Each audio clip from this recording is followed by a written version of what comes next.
Welcome to you. My name's Dale and this is Dale's Addiction. Today I'm excited to be collaborating with Princess Lux Love.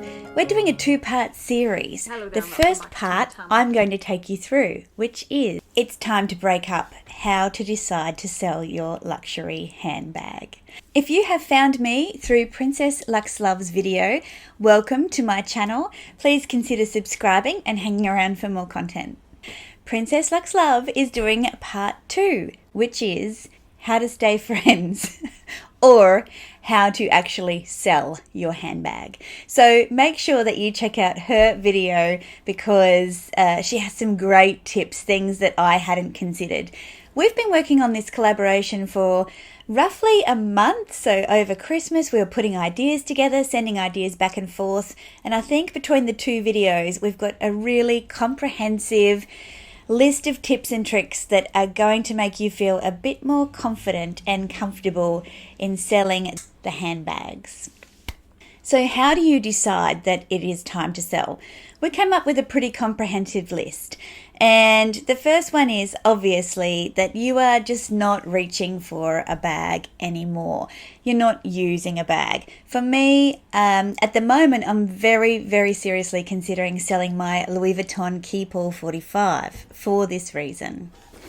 Now this bag sits in its dust bag in a basket of bags and travel things that I have, and I don't reach for it. Obviously, we're not traveling at the moment, but when we do travel, I find it cumbersome. I find it uncomfortable. Yes, it's stylish. Yes, there's a flex, but it's just too heavy. And in Australia, we are limited to our carry-on baggage of 7 kilos. So you can't take both a wheelie case and the Keepall and rest it on the wheelie case. So I am keeping it over there to the side and I'm going to wait until the time is right to sell this bag.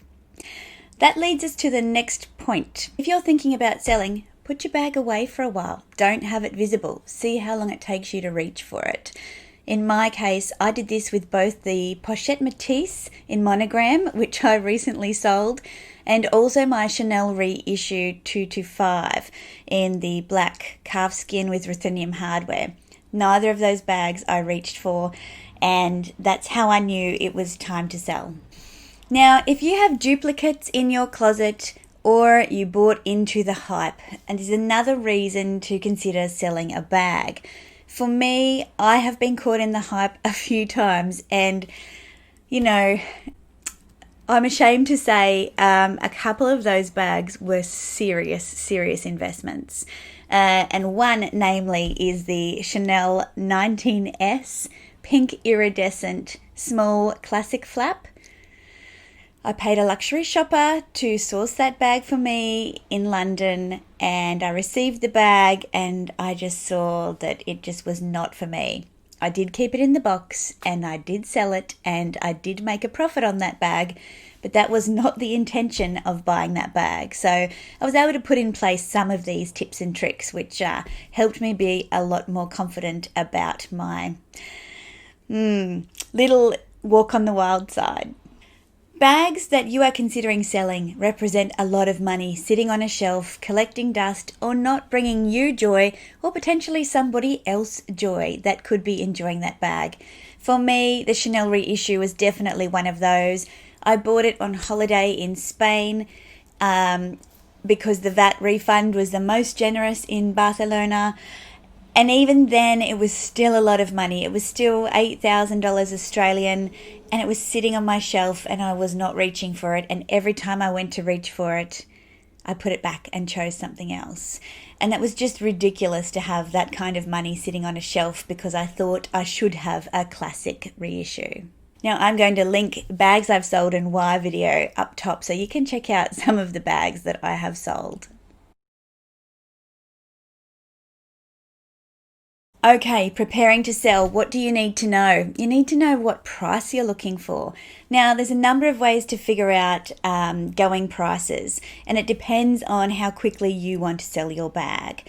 First of all, you can look to Facebook resale groups. Obviously, you're not paying a commission on those sales, so it's a direct sale. And you can have a bit of a look there to see what the going price is. And you can potentially price your bag at a point where you're able to get a quicker sale than if you were to price it more seriously, I suppose. eBay is another great place to look for prices, research prices on bags, because of most of the time they're a direct sale. You can also look for prices on any of the Instagram resellers sites that you're aware of in your particular area. Any local resellers, consignment stores, great places to look at prices. Obviously, you need to be aware that they are somewhat inflated because there is a commission component on those prices. For me, when I'm looking at prices, I follow a lot of Instagram resellers and I just take screenshots whenever I see a bag that I have for sale, and I just keep them in a little folder on my phone, and then I reference them from time to time to know when I should be looking to sell, if the price is trending up and the condition of my bag fits with the right criteria of the bags that have been sold. Another great thing is to look after your bags. So make sure that if you are rough on your bags, take good care of them by keeping them in their dust bags if you don't have an appropriate place to store them away from moisture and dust. Use an organizer to help protect the inside or small leather goods. It's just another excuse to buy luxury goods. And give them a wipe over with the recommended cleaning cloth in the case that they do get watermarks or dust or, hand creams and those sorts of things. Inside my Chanel Mini Rectangular, this is a lambskin bag.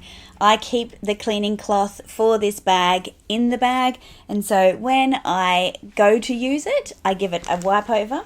And I have done a video on how I care for my bag, so I will link that above as well. But it's always good, they really appreciate a little buff and polish, and they always come up beautifully. So keep the cleaning cloth for the bag in the bag and take care of the bag before and after you use it. Now, a big thing that Princessluxlove and I agree on is keeping all of the packaging. Now, you may have seen, and I'll insert a screenshot here of all the packaging I have, and bear in mind there are boxes stacked inside boxes stacked inside boxes. There are dust bags galore. I'm going to show you the packaging I kept for this one because it's quite special. I keep the box and I keep the receipt and authenticity card in a separate place. So I actually have a filing cabinet where I put all of my receipts and authenticity, any documents relating to luxury purchases. I don't keep them with the bag because if somebody was to break in and steal my bag collection, it makes it harder for them to sell them as genuine if they don't have the documentation that goes with it.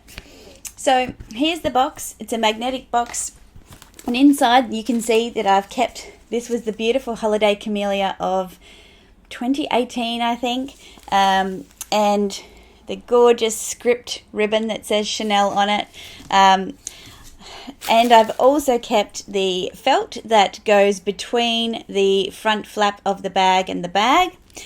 The tissue paper, when you open these, you try and be as careful as possible so that you can wrap it up for somebody else and they can have the full experience. This is all of the Chanel tissue, the full experience of having a boutique purchase.